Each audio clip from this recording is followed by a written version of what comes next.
කතාවට ආවතින් ඔයා අද මාගෙම කරගන්නද රහසක් කියලා කිව්වොත් ඔයා මට මාවෙනම් නුඹේ අග රැජිනිය සදහට මං දෙවරක් නොහිතා සැරෙන් සැරේ කෝලෙන් බල බලා ඇසේ අස්සෙන් බොරුවට එපා වගේ හිඳින්න එපා රවන්න එපා ටිකෙන් ටිකේ ආලෙන් පුරවලා හිතේ හිස්තැන් නුඹ මට හිතක් වටින කෙනා නිසා චුට්ටක් කතාවට ආවොතින් ඔයා අද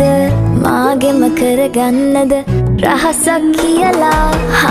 කිව්වොත් ඔයා මට මාවෙනම් නුඹේ අග රැජිනිය සදහට මං